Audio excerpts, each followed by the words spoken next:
What is up, DS3 TV? We are back for another video. This one is Kings and Generals, Charles the 12th, Swedish king, and the Ottoman refugee. Sorry, I kind of forgot Roman numerals for a minute. My fault, but yeah. So let's get into this video. And yeah, also subscribe to the channel. I want to get 1,000 subscribers by Valentine's Day, so please help out with that. Thank you guys for getting up to 124 subscribers. That is insane to think that I started this channel like a month and a half ago, and we're this far already. So let's keep on going, and yeah, let's get into the video. Also you can leave comments. You can leave video suggestions in the comment section below. Yeah, so let's get to the video and play.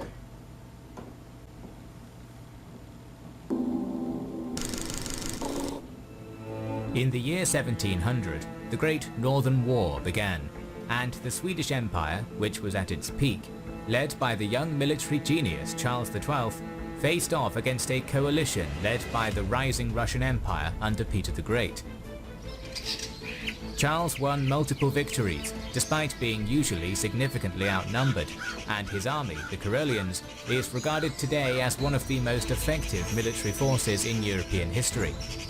But Charles was Why would a bird? Let's say, why can I hear the bird so clearly? also a very stubborn monarch, and he thought himself to be invincible, so he began a march to take Moscow and bring an end to the Russian Empire. Thanks to Raid Shadow Legends for sponsoring this video at a time when YouTube income is down by 40 to 50%. Raid Shadow Legends is a free-to-play RPG available on iOS, Android, PC and Mac. If you're tired of cartoonish graphics and want Hexweaver, all this treasure will be waiting for you here. Although initially successful, the campaign quickly turned into a disaster after the start of winter and the lack of supplies kicked in. Peter the Great had effected a scorched earth tactic, leaving no supplies for the Karelians to harvest. A Karelian veteran named Rus describes, "The fearful cold and hardships of the winter of 1709 will never fade from the remembrance of those who experienced it. It commenced soon after New Year's. Most of our horses perished, and thousands of our soldiers dropped dead with cold and hunger. Even the very fish in the streams froze. As late as the month of May, the Baltic Sea was covered with ice full 10 miles out from the coast, and the earth was frozen until the very middle of the same month. You can scarcely imagine what a fearful condition we were in." In 1709, the Great Northern War took an unfortunate course for Sweden. Charles's foot was wounded prior to the Battle of Poltava, when he received a shot from a carbine which shattered the bone of his heel. He received medical attention from a German surgeon, who managed to save his foot from amputation, but he needed to rest to recover from his wounds and the fevers that accompanied it. The Battle of Poltava had been a disastrous defeat, and Charles ordered the remainder of his army to travel to the Ottoman Empire instead of being captured by Peter. After 5 difficult days, the Swedes reached the banks of the bog, with the Russians following close behind them. At the Ottoman border, the Turks were not willing to transport so many without the permission of the Moldovan authorities. Much time was lost before the boats were ready, with the Russians getting ever closer, and eventually 500 Swedes and their Cossack allies were taken as prisoners of war. But Charles and his entourage had finally reached Ottoman territory in Bender, a town in Moldova. Rus said about his arrival, "Charles, who until now had been victor in every battle, he who had deposed one king and had proposed to do the same with regard to the Russian Tsar, he who had made laws for the Roman Emperor, and before whom all the crowns of Europe had trembled, was brought so low that he must now receive a scanty allowance from unbelievers." The Swedes were treated with... That's a pretty big downturn from what he had already been doing. Like, wow, he's used to dethroning kings, winning all of his battles, and that's a pretty big downturn. The utmost hospitality, and the wounded king was regarded with honor and the highest respect. The Ottomans had received him as a victorious, not vanquished king, and supplied his entourage with every comfort. The king received daily from the Sultan Ahmed III a purse containing 300 thalers. This earned him his nickname Demirbaş, which means fixed rent, and has been translated as Ironhead in Western accounts. The best dwelling available was appointed to him, but he declined this attention and encamped in the neighborhood of the fortress. A local problem was the probability that the Dniester might flood the camp during the winter, but Charles, in his usual stubbornness, refused to move the camp further away from the river. There were left about 1,800 men from the original 35,000 that had departed Saxony heading to Moscow. They remained where they were and built houses for themselves.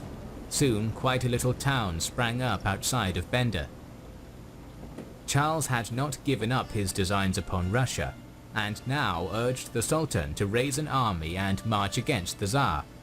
He also wanted to establish a military alliance and a commercial agreement with the Ottomans. For this purpose, he sent Polish Count Poniatowski as an agent to Constantinople, with the order to leave no measures untried to induce Ahmed to declare war against Russia. The Count was a shrewd man, devoted to the king. Through unknown means, he influenced the mother of the Ottoman ruler, Gulnush Sultan, who was now strongly in favor of Charles and called him by no other name than that of her lion. She urged upon her son in her zeal to give ear to the king's proposal, saying, "When will you help my lion to devour this Tsar?" The ongoing Spanish War of Succession was coming to an end, which meant that the attention of the other European powers would again turn towards the east, and consequently to limiting Peter the Great's ascension. Almost all the great powers proposed to help Charles. The French and Dutch offered to send a ship to the Black Sea in order to bring him home, while Austria was ready to give a free pass through Hungary and the Holy Roman Empire. But Charles refused all these offers, possibly hoping to avoid a shameful appearance in his capital after Poltava. However, Charles was also feared in the European courts, as he could potentially lead a 200,000 strong Ottoman army into Poland. The foreign ambassadors in Istanbul worked against Poniatowski, such as the British Sir Robert Hutton and the Dutch Count Collier. Only the French ambassador des Alleux supported Charles's aggressive efforts.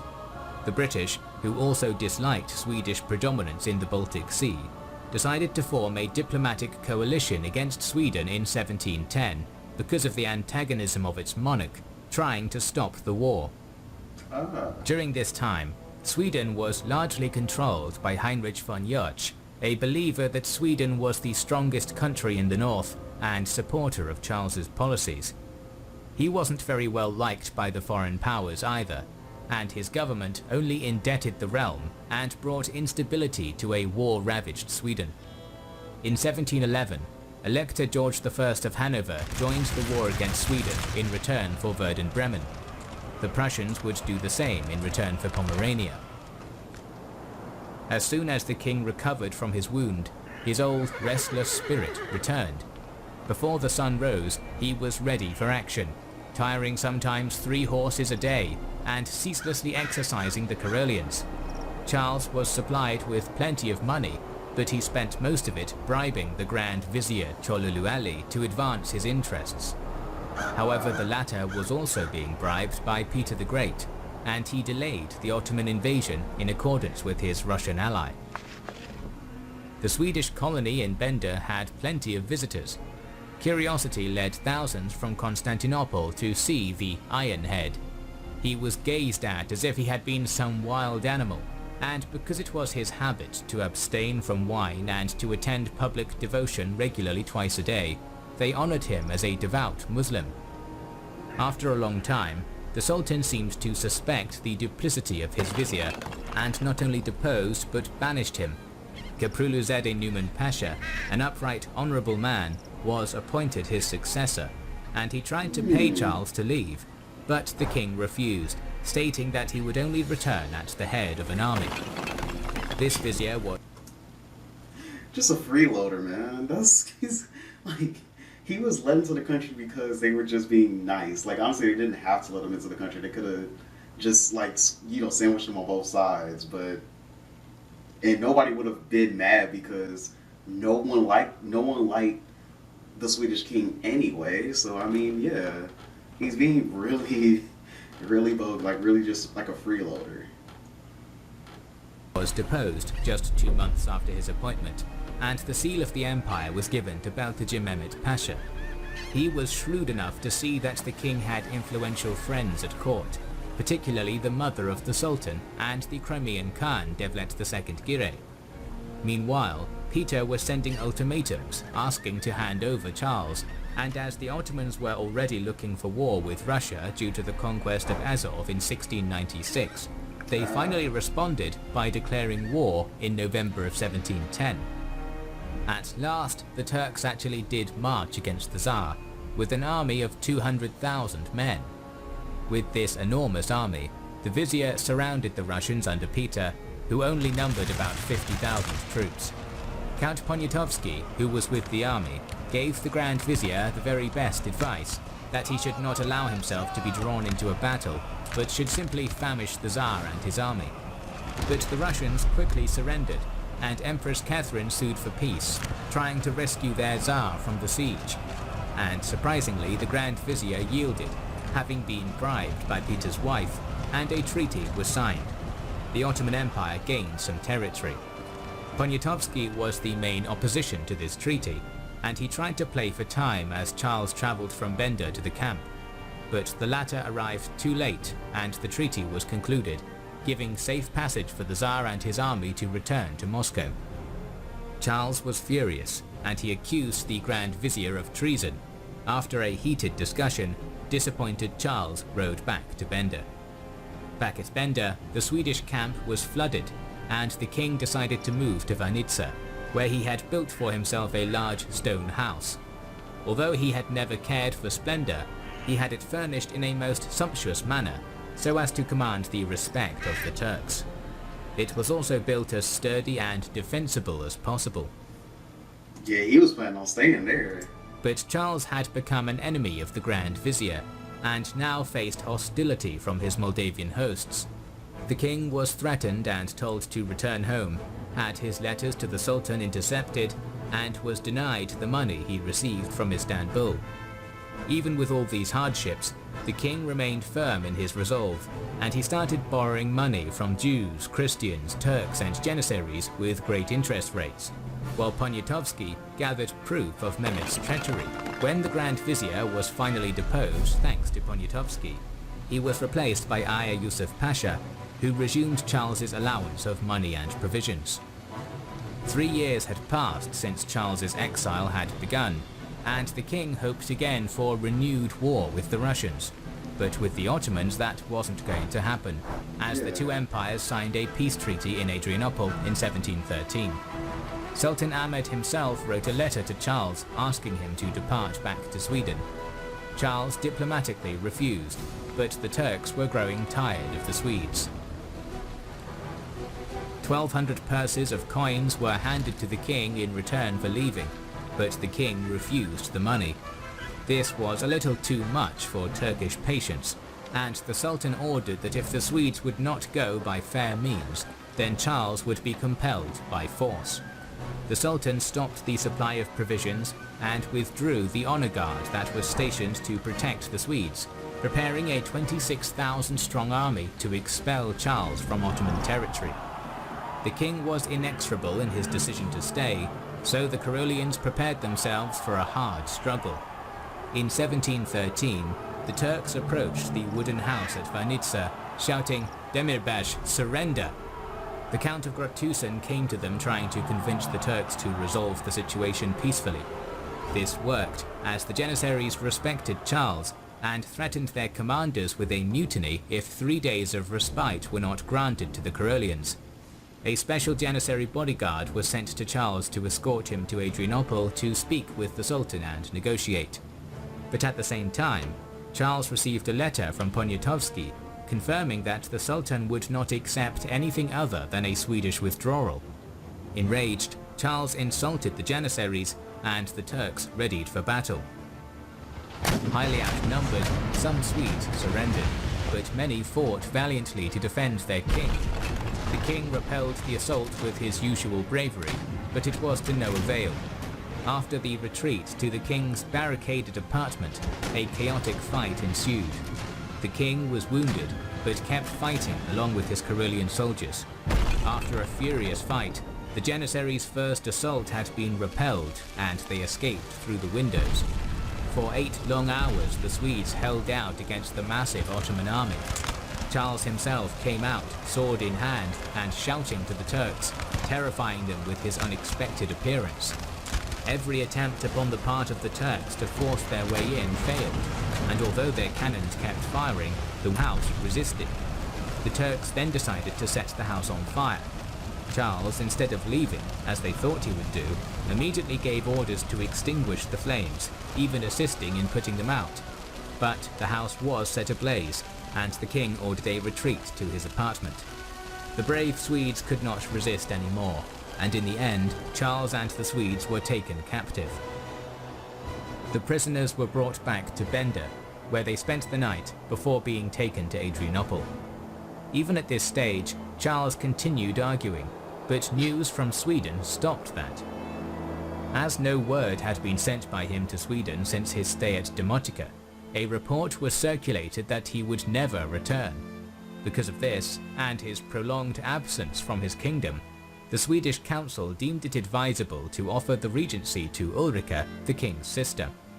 They explained their position by claiming that they had given up all hopes of Charles's return, and that the long war had utterly impoverished the kingdom. Yeah. Under these circumstances, they deemed themselves justifiable in putting the reins of government into the hands of the princess, who in the name of her brother was to conclude a peace with the Tsar of Russia.